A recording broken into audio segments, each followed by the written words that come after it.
Le pape a reçu en audience le président de la République du Cap-Vert. François et Jorge Carlos de Almeida Fonseca ont parlé de l'accord entre le Cap-Vert et le siège apostolique sur l'état juridique de l'Église catholique dans le pays, qui sera signé prochainement à Praia, la capitale, au cours d'un voyage de Monseigneur Mamberti, secrétaire pour les relations avec les États.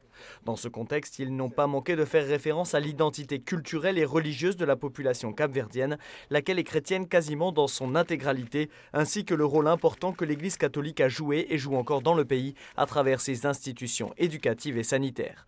Enfin, François et Jorge Carlos d'Almeida Fonseca se sont arrêtés sur quelques situations et défis importants, intéressant en particulier la région, comme aussi le thème de la présence de nombreux Capverdiens dans différents pays du monde.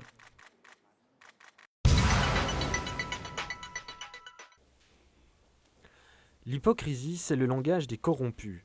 Les chrétiens doivent parler de manière évangélique, sans aduler, en suivant le langage des personnes simples, a insisté le pape dans son homélie lors de la messe de mardi matin.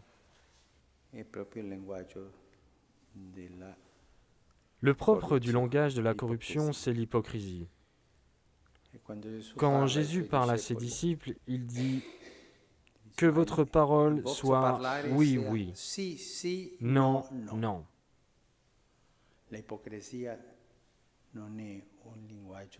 L'hypocrisie n'est pas un langage de vérité, parce que la vérité ne vient pas seule, jamais. Elle va toujours de pair avec l'amour. Il n'y a pas de vérité sans amour. L'amour est la première vérité. S'il n'y a pas d'amour, il n'y a pas de vérité. Certains veulent une vérité au service de leurs propres intérêts. Il y a un amour, pourrions-nous dire, mais c'est l'amour d'eux-mêmes, l'amour pour eux-mêmes. Cette idolâtrie narcissique qui les pousse à trahir les autres, les pousse à abuser de leur confiance.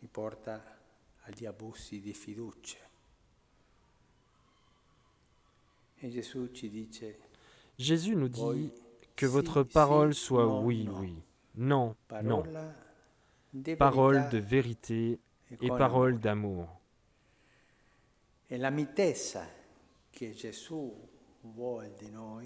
la douceur que Jésus attend de nous n'a rien à voir, rien avec cette adulation, avec cette manière édulcorée d'aller de l'avant. Rien. La douceur est simple. Elle est comme celle d'un enfant. Un enfant n'est pas hypocrite, car il n'est pas corrompu.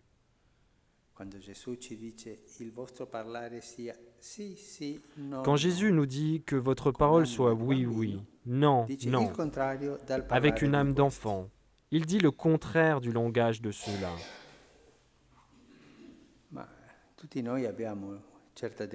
Mais tous, nous avons en nous cette faiblesse intérieure. Nous aimons quand on nous dit quelque chose de bien sur nous. Tous, nous aimons ça. Une part de vanité, donc. Et les personnes corrompues le savent. Et avec leur langage, ils tâchent de nous affaiblir. Demandons-nous aujourd'hui quelle est notre langue. Nous parlons en vérité avec amour, ou est-ce que nous parlons un peu avec ce langage social d'êtres éduqués, qui dit aussi de belles choses, mais que nous n'entendons pas?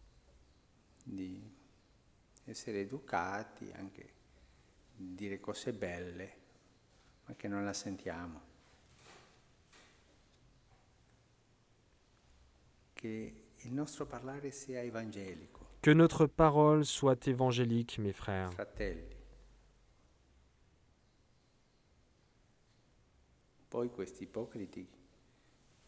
Et puis ces hypocrites qui commencent avec la flatterie, l'adulation et tout cela, finissent en cherchant des faux témoins pour accuser ceux qu'ils ont flattés.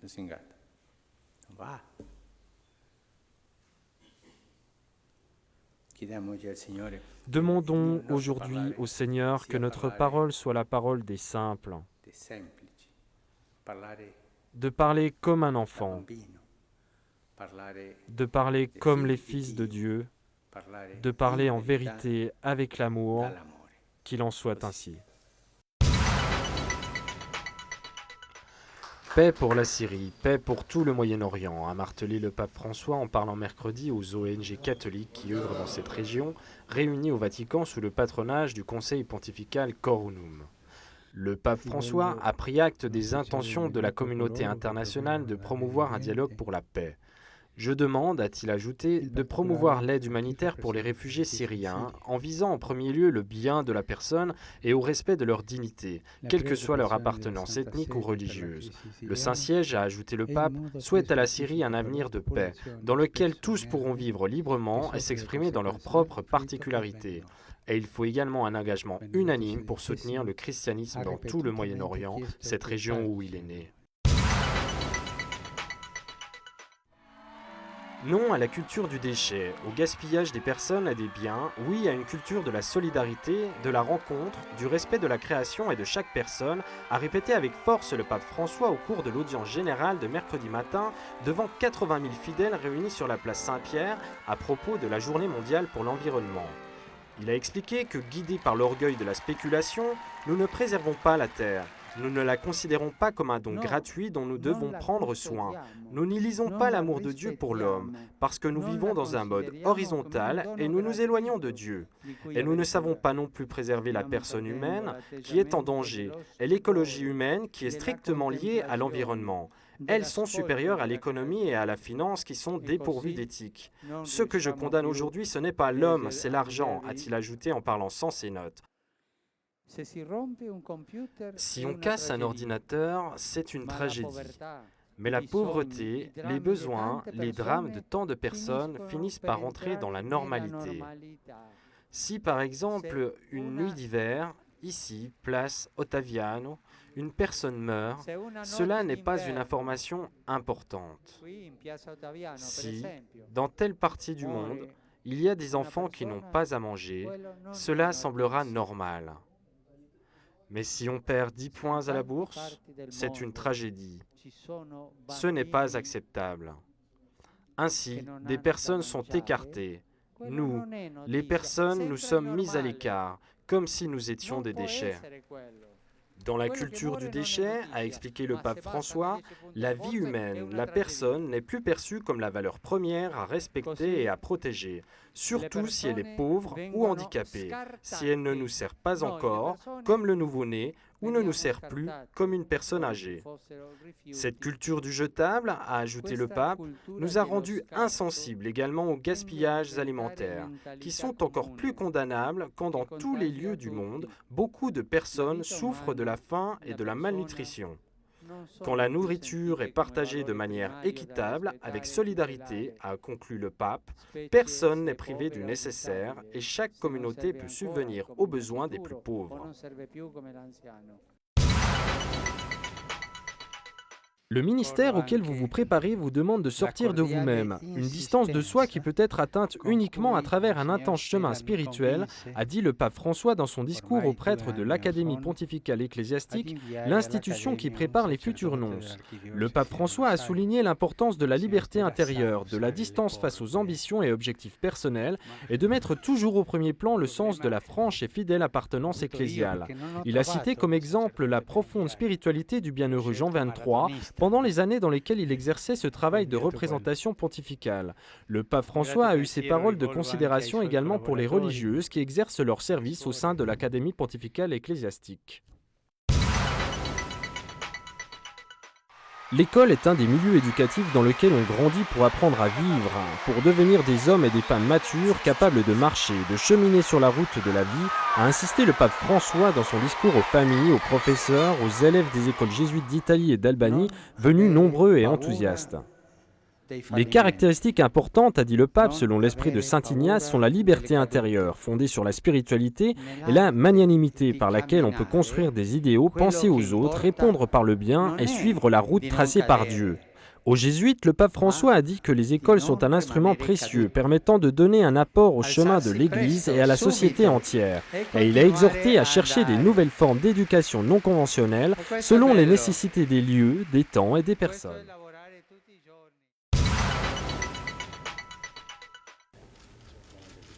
Réaffirmer la liberté religieuse comme garantie et fondement de tous les droits et redire l'importance du christianisme dans l'histoire de l'Italie et de l'Europe en cette année anniversaire de l'édit de Milan de 313, voilà ce sur quoi a insisté le pape dans son discours au président de la République italienne, Giorgio Napolitano. Le président Napolitano a chaleureusement salué le pape, puis le cardinal secrétaire d'État Tarcisio Bertone lui a présenté le corps diplomatique accrédité auprès du Saint-Siège. Le pape François a évoqué le rôle des catholiques dans la construction de l'Italie démocratique. Il a formé le vœu que puisse se développer surtout parmi les jeunes une nouvelle considération pour l'engagement politique et que croyants et non-croyants travaillent ensemble à la promotion d'une société où les injustices puissent être surmontées et chaque personne accueillie. Le Saint-Père a ensuite souligné que la foi nous invite à ne jamais perdre l'espérance et il a exhorté l'Italie à grandir dans la justice et dans la paix. Il est important d'avoir confiance dans la miséricorde de Dieu. Voilà sur quoi le pape François a insisté devant les fidèles nombreux rassemblés sur la place Saint-Pierre pour la prière de l'Angélus. Rappelant que le mois de juin est dédié au Sacré-Cœur de Jésus, le pape a évoqué la miséricorde divine, fortement soulignée par la piété populaire pour le cœur de Jésus. Elle est aussi théologiquement fondée, car il ne s'agit pas seulement de sentiments, mais d'une force capable de ressusciter l'homme. Après l'Angélus, le pape a rappelé que ce dimanche à Cracovie, 2 religieuses polonaises ont été proclamées bienheureuses. Sofia Czeska-Maciejowska, qui dans la première moitié du XVIIe siècle a fondé la congrégation de la présentation de la Bienheureuse Vierge Marie, et Marguerite Lucie Szewczyk, qui au XIXe siècle a fondé la congrégation des filles de la Sainte Vierge des Douleurs. Avec l'Église qui est à Cracovie, s'est exclamé le pape, rendons grâce au Seigneur.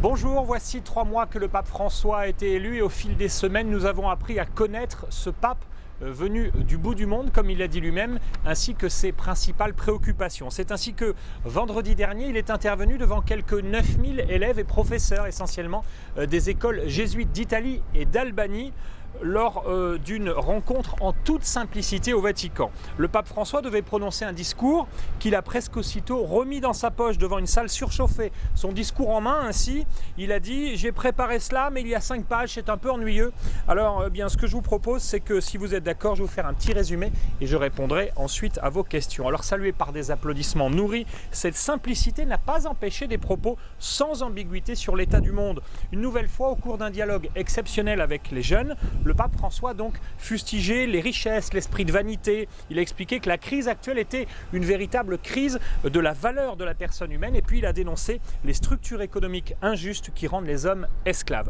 Dans ce contexte, répondant à la question d'un enseignant, le pape a assuré que les chrétiens ne devaient pas se comporter comme Ponce Pilate, se laver les mains, mais au contraire avaient l'obligation de s'engager en politique, l'une des plus hautes formes de charité, a dit le pape François. Et si la politique, a-t-il continué, est un peu salie, un peu sale aujourd'hui, eh bien c'est probablement parce que les chrétiens ne sont pas assez engagés avec un esprit évangélique dans cette politique. Mais devant un parterre de jeunes, le premier pape jésuite de l'histoire s'est aussi confié sur sa propre expérience, sur sa vocation personnelle, pressé par les questions des enfants. Il a ainsi expliqué qu'il souhaitait par le passé devenir missionnaire, mais que le supérieur général de l'époque avait refusé de l'envoyer au Japon ou ailleurs à cause de ses problèmes aux poumons.